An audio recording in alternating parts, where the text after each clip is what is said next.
All right, ladies and gentlemen, boys and girls, what's up? It's your boy Philly Will Spill podcast. Philly Will Spill. First of all, I want to thank everybody for watching. That is watching. I want to tell everybody, if you haven't subscribed to my podcast on YouTube, it's the Philly Will Spill, PhillyWill Spill, SPILL. Please subscribe to my channel. I will be going live more readily than I used to, and then I will be doing editing and sending stuff to my TikTok and my other platforms. But today is Wednesday, February 9th. I think we're on episode 32 at this moment. We're going to talk about 50 Cent and Big Meech. We're going to talk about the NBA All-Star game this weekend that passed, and we're going to talk about Gervonta Davis and Lamont Roach boxing match that's coming up. Big boxing match. So, without further ado, I want to say that I have another podcast called Bring It to Live. We will be on live Friday at 8 p.m. We discuss all real topics that's in your household, whether it's relationship, kids, politics, you name it. Facebook Live only is how you watch this. Send me a request if you want to watch it. It's at 8 p.m. It's from 8 to 10. Q&A will be at 9:30. And we also have a live event March 14th at an undisclosed location. Tickets are $5. They come with a lot. It's going to be a live, excellent good time. So it's not open to the public. So if you want to attend, please DM me or any of the other hosts, co-hosts.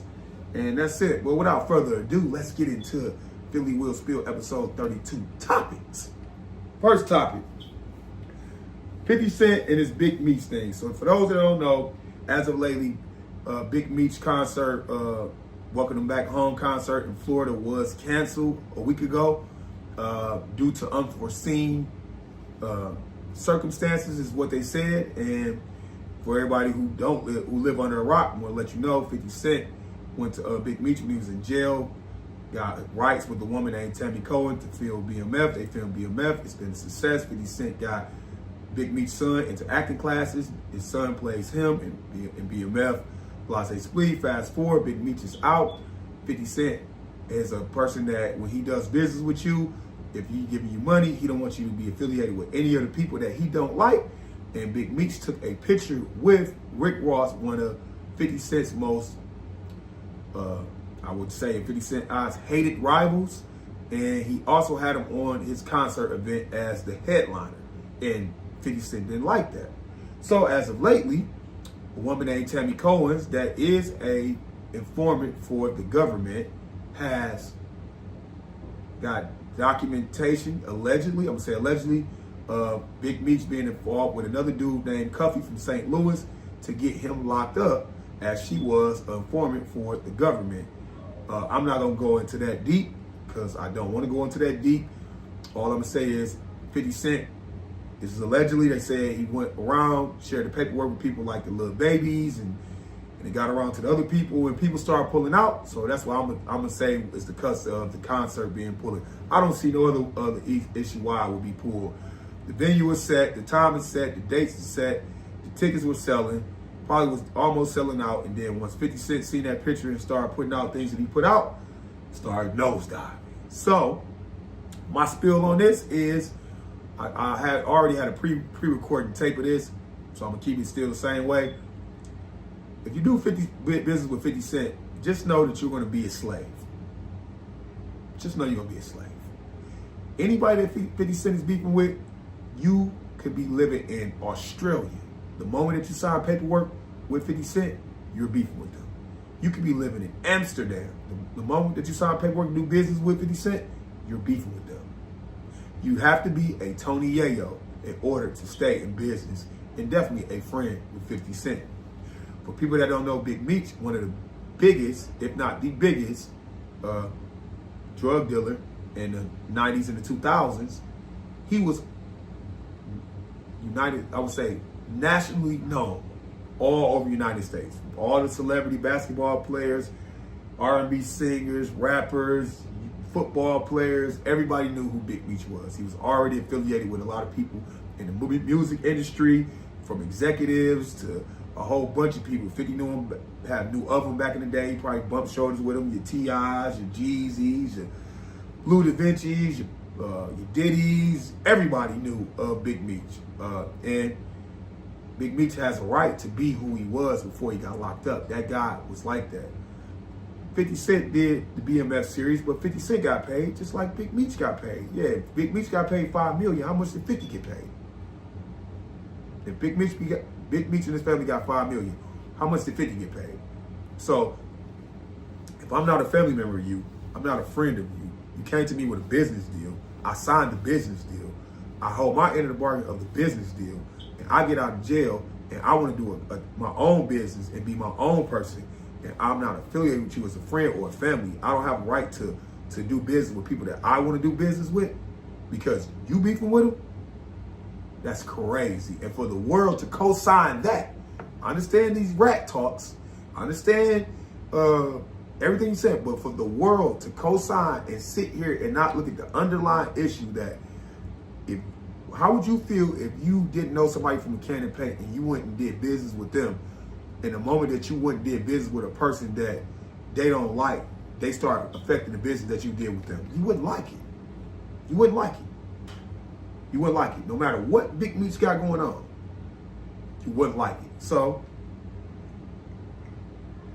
I don't know how the situation gonna be rectified. It only can be rectified in so many words, one way. They gotta go back and apologize to 50. 50 own the rights to BMF, so they can't do no other BMF. I mean, that was their money outlet. You can't do a tour right now till this alleged rat situation get cleared up, or they're gonna keep pulling out on them. And it's one of those things where unless you find another business venture, the BMF TV show and the situation with 50, only way you can repair that is if you apologize. And I don't think Big Meech is gonna apologize. Little Meech has already sent stuff, and you see how 50 embarrassed him by showing it publicly, what BMF series and all of that. So when it's all said and done, it's a bad thing for the culture, the black culture. It's a bad thing. I know the rap world and the street world, when you mix them up, they don't particularly care, but it makes the other cultures look at our culture and say, there they go again. They never fail us. They never fail us. Tear each other down. Tear each other down. Don't build each other up. Don't build a plethora of people that's in the industry today, whether it's entertainment or it's music or it's sports that can put us in a position where y'all are outnumbering us. Just keep tearing each other down. Keep going to jail. Keep getting into it. Keep exchanging gunfire. And we'll stay up and we'll keep doing what we've been doing for decades and decades and centuries. That's my spiel on that.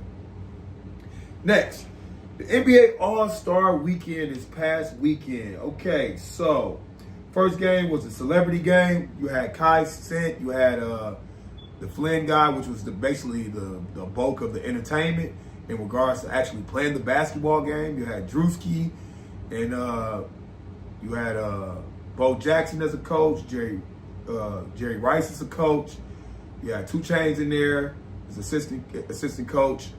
And you had a couple basketball players. You had Baron Davis, and then you had other people. But I'm going to be nothing short, simple, and very firm to say that the celebrity game was whack as hell. Whack as hell. I don't understand, y'all.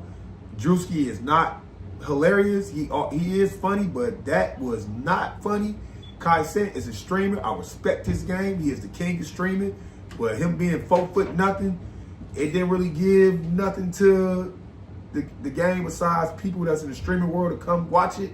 If that's what you wanted to be as an NBA company that got a 11-year deal worth, I think, 70-something billion or some $11 billion entertainment deal they got coming up, and that's just how you want to put people to watch the celebrity game by Drewski and Kai Cenat. That dude Flynn, that model Flynn, that boy got game. He should be in the G League. That dude he was hitting 3-pointers from damn near half court, driving to the hole, could dribble. They need to put that dude in the G League for sure because that was good. But the celebrity game was whack. Scale of 1 to 10, 2. Next game, skills challenge. Didn't even watch it. And I heard they kicked Wemby and Chris Paul out because they were just throwing balls up in the air. So it sounds like from that, whack. Scale of 1 to 10, 3. Dunk contest. This dude, make sure I get his name right, 3-time champ now, Mac McClung, single-handedly is keeping life in the dunk contest. Because all these players that Ja Morant, he spoke about it, made him want to get in it. Giannis want to get in it because of this dude. But he's single-handedly keeping the dunk contest alive. And the dude got talent. That dunk over the car, that double dunk with the ball sitting at the rim and he dunked it again.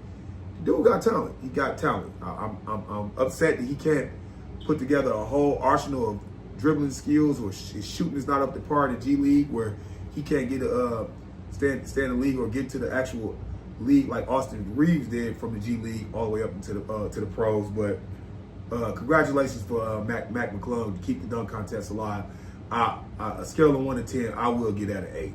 I'll get at an 8. He single-handedly, because of that guy, he did great. So congratulations, Mac McClung. And then the last game, the tournament, the old school versus the rising stars, Team Chuck, Team Shaq, Team Candace, all of that. And Kevin Durant came out and spoke about it. They need to just cancel it. The NFL just had flag football to a certain extent. The Pro Bowl was like, they don't hit no more. It's canceled. NBA, if this is what y'all gonna put on TV, y'all need to cancel that, man. That was nothing more than a piece of trash. First of all, you got the score going to 40. So if players start getting into their field, start doing, because all they're doing is shooting threes. It's not the NBA, it's the 3ND. It stands for 3-pointers and no defense. So all they did was shot threes and had uncontested dunks and uncontested layups. That's all they did in the first matchup. It was terrible. Terrible, the first matchup. Second matchup was the cusp of the entertainment. The Rising Stars said, we're not about to come in here and just act like we should be here, because we shouldn't be here. We're not all-stars, so we're going to play y'all. And they played them. And the OGs beat them. You've seen a little bit more energy. You've seen a little bit more enthusiasm. That was a decent game. That's going to be, when I grade it, the only thing that's getting the grade. The last game, trash. You saw what I'm saying? You're not seeing any type of competitive nature in the All-Star game. And granted, we're not asking you to compete like it's the playoffs. We're not asking you to compete like it's the championship series. We're just asking you to stay in front of your player more. Put your hand up. Try to steal the ball. We ain't asking you to dive for a ball on the ground. We ain't asking you to take a charge and fall on the ground like that. We're just saying, play some defense. Drive to the hole. Shoot some mid-range. Give us some intensity. Give us some intensity at least a quarter and a half. If you don't want to do it the first quarter, you want the first, second quarter to be excitement, glitz, and glamorous. Third quarter, you started up. Half of the third quarter, the fourth quarter. Let's go. Let's have the score be whatever the score is, all the way up to midway through the third quarter. Reset the score and make them play and put some on the line. Or let's do what Stephen A. Smith said. Bring them people that they played in the Olympics over here. Put them together. Put all them countries together. Europe. Put all them together. All of them. Spanish, everybody. Put them together and make them come over here to this All-Star game and play them All-Stars and have it to where you don't want to get embarrassed on your turf that y'all about to play like mere trash. Great idea, Stephen A. Because it goes without saying that the Olympics should be played at another level than the actual All-Star game. And I don't know how much they get paid for the Olympics. If they get paid anything for the Olympics, because you really just putting on for your country, you get endorsement deals and things of that nature. So I don't really think they get paid too much of nothing, but you don't get paid too much of nothing and y'all go over there and ball out. You guys are getting paid 50 to 60 million and y'all put mere trash on for a whole weekend. You might as well shut the whole weekend down and just get a whole week worth of a break. Just let it be a bye week. That was trash. LeBron's situation sat because of his injury. That was calculated. That was premeditated. LeBron sit for his injury is premeditated. That ankle that we've been seeing for the last 2 or 3 years, it's serious. I'm not saying it's not a real issue, but you just played the other night, man. If you knew you couldn't play, you would have just told the commissioner, I can't play, and get somebody else in there. You did that on purpose. Something you upset about. I don't know if it's the Luka deal by not knowing. I don't know if I don't know what it is, but LeBron, that was premeditated. That was premeditated. And I would say he has cachet to do that. I'm hearing rumors of that can affect his ownership in the future for trying to buy a team, because you see the state of the NBA with its viewership at an all-time low, and you sit and you are like the face. You are the face of the 3-and-D. So that wasn't good for that. But hey, it's LeBron, Michael Jordan, Kobe Bryant, Allen Iverson, Zeke, Magic. When it was All-Star time, they played. They played. They played. The 3-and-D stars are basically telling their fans that support them, which put money in their owner's pocket, which then pays their salary, is basically saying, we don't give a fuck what y'all think, how y'all view it. We're going to play casual as hell, shoot these threes, have fun, joke, hit the bars after everything is going, because that's really what it's about. We just together, we about to have fun and play around and spend this money and do whatever. Y'all are really spitting in the face of the fans that pay y'all salary. Like I can tell you, what my mama used to tell me, that stove is hot. Keep putting your hand over it, you gonna get burnt. That stove is hot. Keep touching it, you'll get burnt. So next time they renegotiate a deal, Adam Silver, David Stern is rolling over in his grave. He's rolling over in his grave. You better do something to make these players do what they're supposed to do. I understand you are a players commissioner, but dude, it is not working. We don't watch the NBA to mid-March. And it's hard to watch it then because you got the NCAA tournament on. March Madness. So we really don't watch the NBA until after March Madness is over with, and it's just NBA. That is sad. It starts in October. We don't watch it till April. April the last month, then we go into the playoffs, and then it's over with in June. So y'all get really 2.5 months out of a whole, 8 months? What's that? October, November, December, January, February, March, April, May, June. 9 months. Out of 9 months, y'all get 2.5 months worth of good viewership. That's not going to continue to pay everybody bills. It's not. So, keep it up, 3-and-D. I will be reporting on them more. I told you I will. And no football talk. Let's go to the next topic.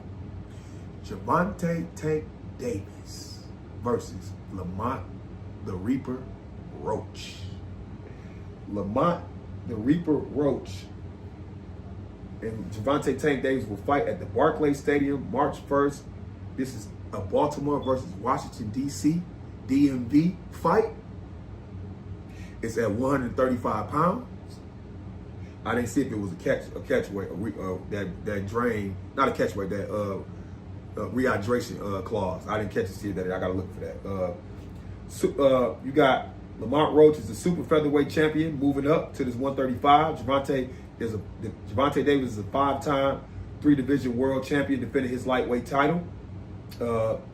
And when it's all said and done, they fought in the amateurs. That has nothing short of anything. They fought so long ago, it was basically practically kids. They both are more skilled. They both know more experience, have dealt with a lot. And I don't think that's going to be anything that says how this fight is going to go.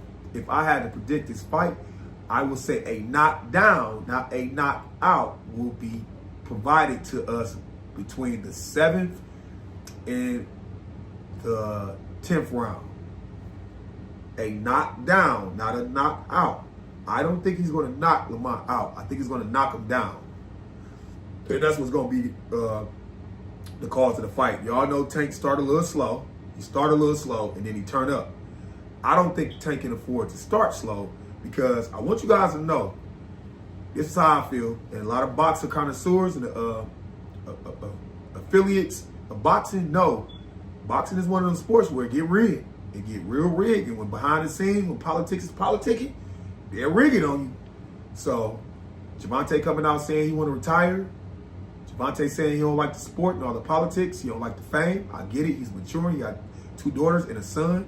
He wants to be able to do something with himself. He said he has demons inside of himself and he can't release them because that's the energy that he used to box. And when he releases, he feel that he's going to lose, so he want to be done with boxing, so he can go get therapy for himself. If you haven't watched his latest interview on YouTube with the guy that's from Baltimore, I watched it last night. It was a good interview, but he gave more detail on why he wants to retire. He just basically tired of being this guy in the inside. He wants to go to school. He wants to go to therapy, but he can't do therapy until he get through with boxing. He doesn't have a preference of who he wants to box. He doesn't have a hit list. He feel like most of them people have earned, well, not most of them. He talking about Shakur number one. And then, some of them other boxers, he feel like I fought Ryan. I knocked Ryan out. Ryan beat Devin Haney. And that was bad. And then Shakur haven't fought nobody, and he only talk crap when he feel like the boxers only talk crap when they already got a established match against somebody that's not Gervonta. That's when they want to open their mouth up. They never open their mouth up when they don't got a match. They open their mouth up when they got a match, and they open their mouth up when they need a payday. So he's saying he don't got no pick of who he going out with, but he did double down again and said 2025 is his last year to box. So the boxing people better get 2 more fights. But going back to what I'm saying on this, how this game is rigged. Gervonta beat Roach out the gate, then knock him down on the back end. Because I can see them trying to steal this fight from you if you go to the cards. Just to keep you in the game. Just to say, all right, you lost to Roach, get a rematch, beat him. It sounds good, but you still lost to Roach. What can you do to redeem yourself? Go fight Shakur. Go fight Lomachenko. Go fight Devin Haney. Tie this man's hands to where he said it on that interview. Go watch the interview. He said the most embarrassing thing and the nightmares that he have is losing a match and getting embarrassed. He brought up Errol Spence, but not in a bad fashion. He basically said that Earl lost in that message with you. He said, that's my man. But he said that's what he afraid of having a bad match. And these people listening, I'm telling you, I watch fights. That Triple G and Canelo first fight, it was a fight on the Terrence Crawford last fight when he moved up in weight. There was a fight on there that was called. We have watched a lot of bad cards, where the person look clear cut to win, and they go against the other thing. So I'm telling you, Gervonta, telling your camp, man, you got a new coach too. Y'all better get on top of Roach out the gate. If I was Gervonta, I'd try to knock him out early because I could see them trying to do something to mess with Gervonta's psyche to keep him in the game. Because let's call it a spade.